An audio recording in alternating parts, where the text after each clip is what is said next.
Was there like a point for you, like as you're like progressing and like did you know you wanted to like go to the Olympics, like doing gymnastics, like because it was just like your fun, like getting energy out? Like when were you like, oh wait, like I'm actually really good at this, and this is something This like could be I a should real like thing other than just getting my energy out. Yeah. So the 2008 Olympics happened, and it was times if I remember, we would always like the Olympics is something that's like family.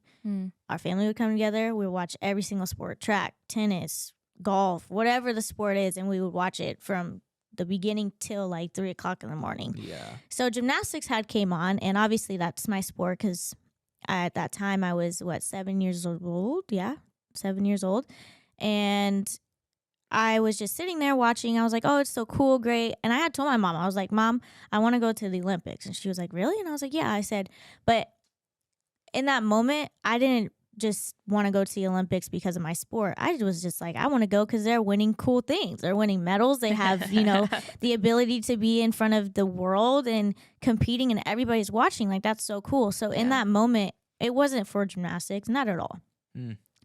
I didn't realize until, I want to say, around 14, 15 years old. Okay.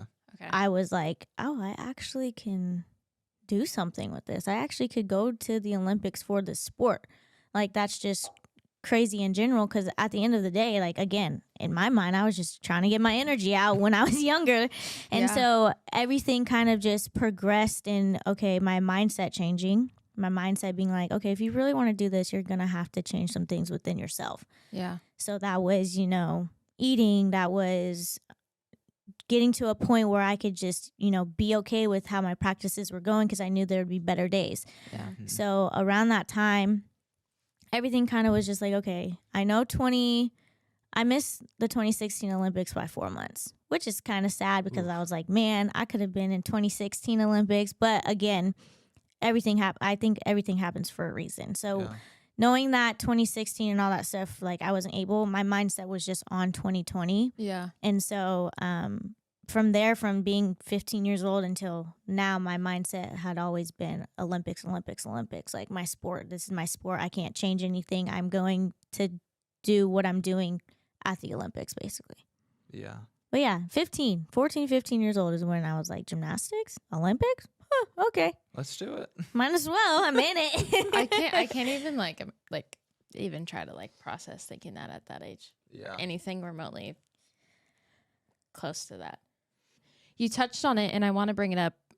If you're comfortable sharing the story, we talk about body shaming a lot on the podcast because that is something that, Taylor has had his fair share of with stuff. I mean, we both have dealt with it, but obviously you on a much bigger scale than me. I know that you mentioned, being body shamed, and I know there was like a situation, something happened with a former coach. Do you mind sharing? Yeah, of course. I had a coach who verbally abused me and emotionally abused me.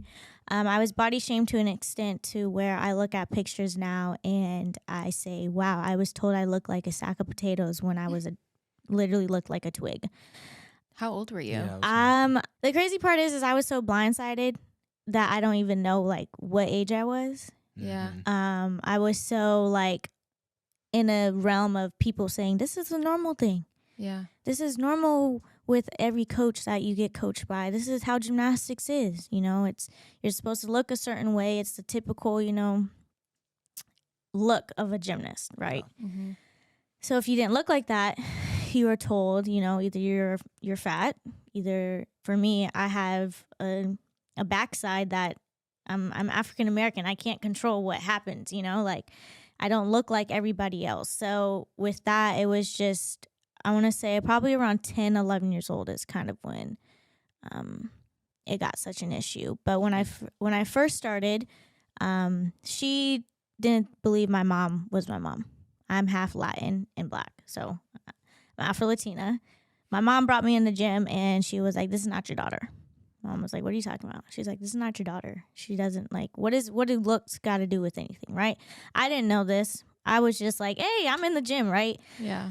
But with the body shaming situation, I've gotten told I had 2 heads because of my hair. I look like a sack of potatoes. There was one point I was called Tinkerbell. Never knew why I was called Tinkerbell. But there was just times where my self-esteem got to a point where I didn't want to be on the earth anymore. I didn't want anything to do with my life. I was like, why, what's the point if I'm always going to get told something? I'm always going to say there's something wrong with me. So it was so bad with her that it got to a point where I just kind of told my mom, like, I don't know what she's doing, but it's not good. I can't look at food and be like, oh yeah, I'm going to eat it. Like, I don't eat Feel already. guilty. Like, I feel like I can't have, ice cream when everybody else is having ice cream. Like, Yeah. there was just a lot of things that she kind of stripped from me. I'm still working through it. There are times where if you say one wrong thing, I will be like, okay, I'm done. Yeah. Like, oh, you're eating this today? I'm sorry. No, not anymore. Yeah. Yeah. So it's just like that abuse that she had put on me was just like to a max. So bad. Yeah. But yeah. Oh my gosh. Well, I'm so sorry that you had to go through that, because I can't imagine like having that at that.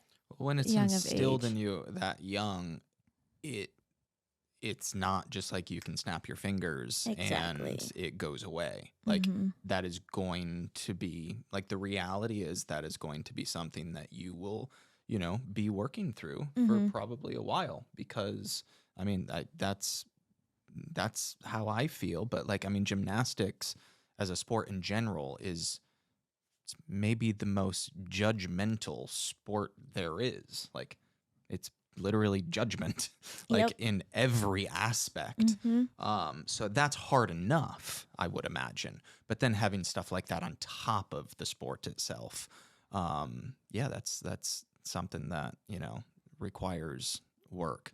for It sure. does. I got weighed. Oh gosh. Just Yep, I got weighed. You gain 1 pound, she would weigh you. I had to be under a certain weight. yeah. There was actually a lot of things. I got smoked out in the car. She smoked cigarettes and left me in the car while smoking a cigarette. I've gotten left in the airport. There was just a lot of things that happened within, not just the abusing part of body shaming, but also just as being a young child. Yeah. How have you been able to like heal from that? Like what steps or what has helped you heal from that? God, really. Praying every day, having the right support around me. My circle got really small. When I first came out was on another podcast. It was the first time. I was after Tokyo. I was like, you know what? I think I just need to speak about what happened because it's eating me out like all the time. So when I was able to do that, from there on, I was just like, okay, like I can talk about this. There's been friends, well, used to be friends, ex-friends now, who came at me and said, she never did this, da-da-da. And I was like, you can protect her all you want. But at the end of the day, I know what she did to me. Yeah. So knowing that I had my family, my mom apologized to me so many times. She was like, I'm so sorry, I never saw that. I was like, you didn't know really either. Yeah. There was family, like other parents telling you it's normal. Like, Right. Yeah. you can't do anything about that. But definitely would have to say, like, God was something that he was by my side through the whole entire thing. Parents, friends that, understood where I was coming from, and even my teachers, they would know. They'd be like, are you okay? I'm like, Wow. yeah, I'm good. Just gotta, push through what I'm going through and all that stuff. But at the end of the day, I know I have a place to be on this earth for a reason. And so I think that's another thing and also understanding my story is so unique and different, and making sure that the generation underneath me understands that your life isn't perfect, but once you put those right pieces into play, everything will be how it's supposed to be. I love that. Is there like any advice that you could give someone listening right now that is maybe, being bullied online, dealing with body shaming, advice, like now looking back, having dealt with that, like what advice you would give to them? I would say use your voice. Talk to people, whether it's a family member, whether it is a sports psychologist, whether it is, somebody that you may not know, because it's easier to talk to somebody you don't know because they can understand you. So, and also knowing that it's your life. Nobody can control it. You can only control what you do within yourself. So if you want to, be, have your times where you do grieve, where you are sad and all that, but also understand that everybody's put on this earth for a reason. And if you know your reasons are the right ones, then just keep pushing towards that, because that's what I did. I wanted to prove people wrong. I wanted to prove people that it's okay to look the way you look and still succeed what you want to do. It's okay to be the person you are and go on and live your life how it's supposed to be. So just always remember, it's my quote actually is always believe in the power of your dreams, because your dreams are very powerful. They're very immaculate. They can go on however long you want them to go, but always know that your dreams are your dreams and nobody else's.